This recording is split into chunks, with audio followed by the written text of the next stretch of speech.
não. Agora você.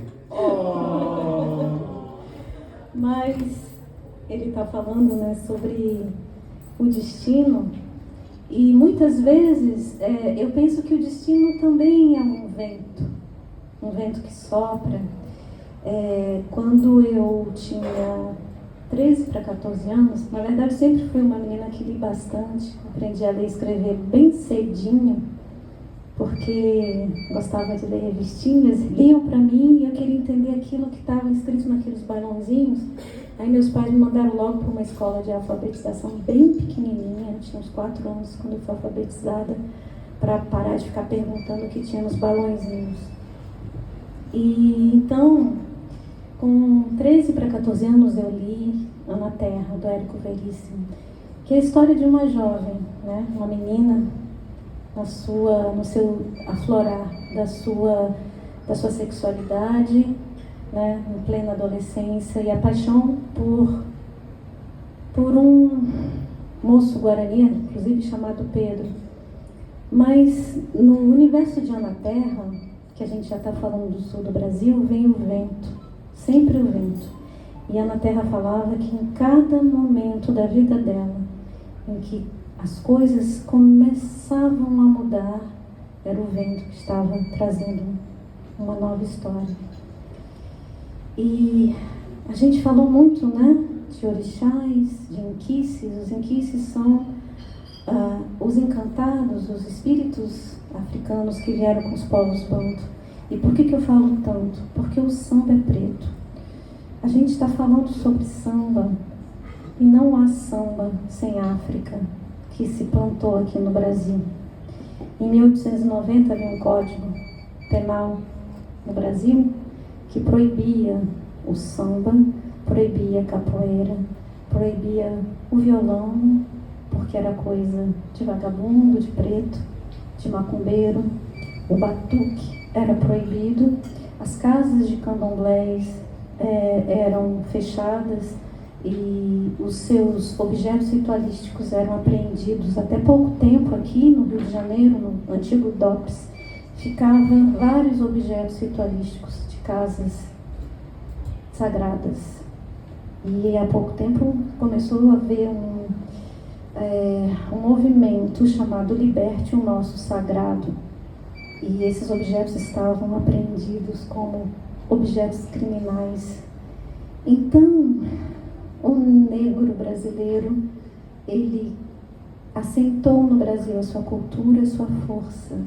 E não se pode falar de samba sem falar do negro, da macumba, do batuque. Macumba que é um instrumento, mas eu gosto de falar dessa palavra porque eu sou do candomblé e eu penso que quando nós falamos, nós ritualizamos a palavra, fortalecemos e ela é só, e tudo esse samba na verdade só está aqui porque muitos foram mortos, muitos foram presos, muitos foram criminalizados, né? Na obra, por exemplo, de Jorge Amado, Em Tenda dos Milagres, mais um Pedro, né? Pedro Arcanjo, ele era um baiano e a sua mãe de santo dizia assim: Pedro Arcanjo, agora acabou a pândega, você vai ter que escrever a nossa história. Ele começou a percorrer as ruas e recolher as histórias do seu povo.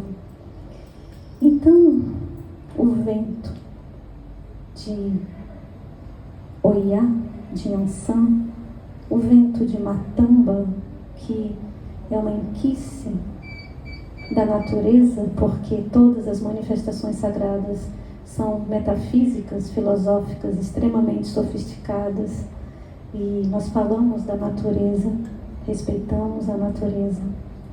Yansan ou Matamba é aquela mãe que nunca abandona seus filhos.